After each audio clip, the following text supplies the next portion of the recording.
बिस्मिल्लाहिर्रहमानिर्रहीम। हमारा आज का जो टॉपिक है वो है डिसएडवांटेजेस ऑफ डेटाबेस सिस्टम।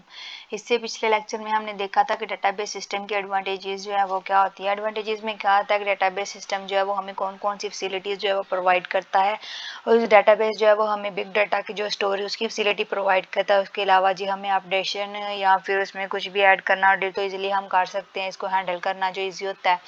तो इस तरह की जितनी भी फैसिलिटीज़ हमने पढ़ी थी वो किस में पढ़ी थी कि डेटाबेस सिस्टम की, वो सारी एडवांटेजेस में आता है। आज हम देखेंगे कि डेटाबेस सिस्टम जो है उसकी डिसएडवांटेजेस जो है वो क्या होते हैं। डिसएडवांटेजेस जो जैसा कि हम अक्सर कहते हैं कि जो भी चीज़ है उसके फ़ायदे भी हैं और नुकसान भी है। मेरा नहीं ख्याल कि दुनिया में कोई ऐसी चीज़ होगी जिसके पास फ़ायदे ही फ़ायदे होंगे और उसके जो नुकसान जो है वो कुछ भी नहीं होंगे। तो डेटाबेस सिस्टम जो हमने बनाया होता है बेसिकली जो है वो एक डाटा को स्टोर करने का सिस्टम होता है। तो इसके भी कुछ जो है वो डिसएडवांटेजेस होते हैं इसके, वो आज हम देखेंगे। तो सबसे पहले नंबर पे जो डिसएडवांटेजेस आता है वो है जी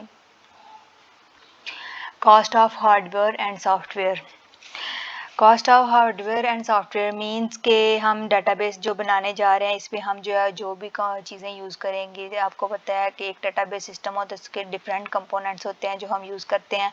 उसमें हम जो है वो मेमोरी भी यूज़ करते हैं, हार्ड डिस्क जो होती हैं, डिस्क वगैरह जो जितनी होती हैं, प्रोसेसर्स होते हैं डिफरेंट, वो यूज़ करते हैं। उसके अलावा जी इसमें नेटवर्क जो है, नेटवर्क की डिवाइसेस जो हैं वो भी यूज़ करते हैं किसके लिए, जो डाटा को लिंक करने के लिए। उसके अलावा सर्वर भी यूज़ करते हैं। तो डिफरेंट जो डिवाइसेस हैं, ये चीज़ें जो हम यूज़ करते हैं, तो क्या होता है जो डाटाबेस सिस्टम जो है हमारा वो बहुत ज़्यादा कॉस्टली हो जाता है, क्योंकि हमने जो सॉफ्टवेयर जो लेने होते हैं, हार्डवेयर यूज़ करने होते हैं, वो बहुत ज़्यादा कॉस्टली यूज़ होता है। तो डाटाबेस सिस्टम जो हम बनाते हैं तो वो क्या हो जाता है हमारे पास बहुत ज़्यादा उसकी कॉस्ट रह जाती है। तो ये किस में आ जाता है जी, डाटाबेस के डिसएडवांटेजेस में आ जाता है। आगे है जी साइज।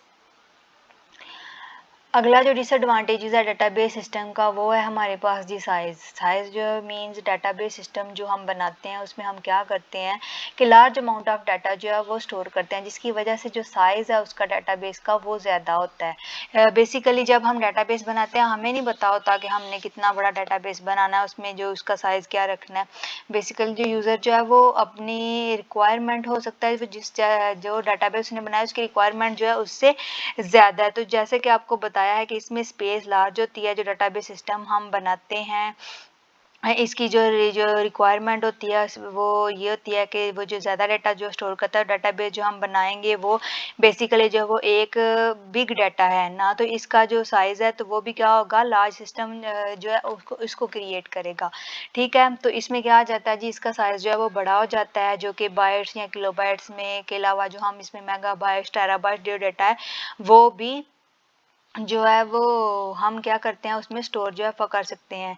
तो ये इसकी जो फंक्शनैलिटी जो है वो मेगाबाइट्स में भी होती है, तो स्पेस जो है इसको ज़्यादा रिक्वायर होगी, जिसकी वजह से इसका साइज़ जो है वो ज़्यादा हो जाता है। ठीक है, तो इसके डिसएडवांटेज में ये आता है कि अगर जितना ज़्यादा साइज़ होगा उतना ही डाटा को हैंडल करना जो है मुश्किल होता है।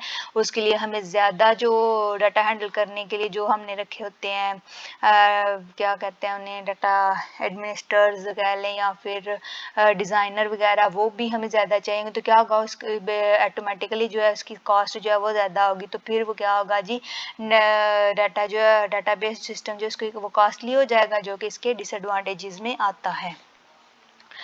नेक्स्ट है जी कॉम्प्लेक्सिटी।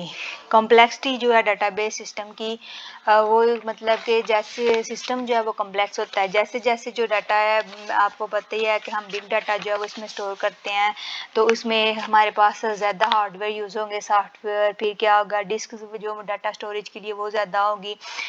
तो क्या होगा कि सिस्टम जो है वो कम्प्लेक्स हो जाएगा, उसके लिए हमें डिज़ाइनर अलहदा से, डेवलपर्स जो है वो अलहदा से, उसको हैंडल करने के लिए अलहदा से जो फंक्शनैलिटी उसकी जो है उसको हैंडल करने की अलहदा से हमें जो है वो रखने पड़ेंगे। तो इसके लिए क्या होगा, तो ये हम ज़्यादा कॉस्टली हो जाएगा, इसमें ज़्यादा जो है वो लोग हैं वो चाहिए होंगे, तो इस क्या होता है वो उसमें कम्प्लेक्सिटी आ जाती है। जो डाटा सिस्टम जो है वो लार्ज अमाउंट जो डाटा होता है वो हम स्टोर करते हैं इससे, तो क्या होता है इसमें मतलब कि डेवलपर होते हैं, डिज़ाइनर जो होते हैं डाटाबेस को मैनेज करते हैं, उनको जो ट्रेनिंग देनी पड़ेगी, क्योंकि जो उन्होंने डाटा को हैंडल करना होता है। और आपको पता ही है कि डाटाबेस में एक मिस्टेक अगर हो जाए तो क्या होता है कि पूरा सिस्टम जो है वो रुक जाता है। तो इसके लिए हमें क्या करना होगा, जो ट्रेंड जो पीपल हैं वो एक चाहिए होंगे, तो क्या होगा, उन पे भी पैसा लगे तनख्वाह। तो इस वजह से क्या होता है, एक तो सिस्टम कम्प्लेक्स होता है, दूसरा उसके हैंडल करने के लिए हमें ज़्यादा लोगों की ज़रूरत होती है। ठीक है, अगला जो हमारा टॉपिक है इसका डिसएडवांटेज है वो है रिलायबिलिटी। रिलायबिलिटी में क्या आ जाता है जी, डेटाबेस सिस्टम जो है बनाते हैं उसको क्या होता है जी, हमने उसका इन्वायरमेंट जो है वो सिलेक्ट करना होता है, और अक्सर ये मिस्टेक होती है हमारे जो डेटाबेस यूज़र होते हैं, जिसने डेटाबेस बनवाया होता है उसे खुद नहीं पता होता कि उसने जो डाटा जो है वो डेटाबेस जो किस लेवल की बनानी है। तो ऐसे में जो डेटाबेस है उसके स्ट्रक्चर में अगर कोई फेलवर आ जाए तो जितनी भी फंक्शन होते हैं डेटाबेस में वो सारे के सारे जो क्या होता है स्टॉप हो जाते हैं। यहाँ तक कि अगर किसी एक फंक्शन में फेलवर आ जाए तो वो सारा सिस्टम जो है वो रुक जाता है। ठीक है, आगे है मेंटेनेंस मतलब कि जितना बड़ा डाटा होगा उसको हैंडल करना उतना ही ज़्यादा मुश्किल होगा। ठीक है, जितनी बड़ी डाटाबेस होगी उसको मैनेज करना, उसको हैंडल करना उतना ही ज़्यादा मुश्किल होता है। तो बेसिकली इसमें सारा यही आ जाता है कि जो सिस्टम हैंडल करने के लिए जो हमारी कॉस्ट होती है वो ज़्यादा हो जाती है डेटाबेस सिस्टम में। ठीक है, इसमें क्या आता है जी, मेंटेनेंस में आता है जी कि डेटाबेस जो सिस्टम है हमने बनाया है उसको रेगुलरली जो है हमें चेक करना होता है, ताकि अगर कोई एरर है किसी चीज़ में तो वो जो है उसका फंक्शन जो है उसकी खराबी जो है वो उसको बरा वक्त जो है वो ठीक किया जाए, क्योंकि आपको पता ही है उसमें एक मिस्टेक जो है वो पूरे फंक्शन को स्टॉप कर देती है। तो इसमें क्या हो गया है, इसको हैंडल करना जो है ईजी नहीं होता, तो इसको मेंटेन करना ईजी नहीं होता। ये भी डाटाबेस के डिसएडवांटेजेस में आता है कि इसको मेंटेन करना मुश्किल होता है, क्योंकि हमें ज़्यादा जो लोग हैं वो प्रैक्टिकल लोग होते हैं जो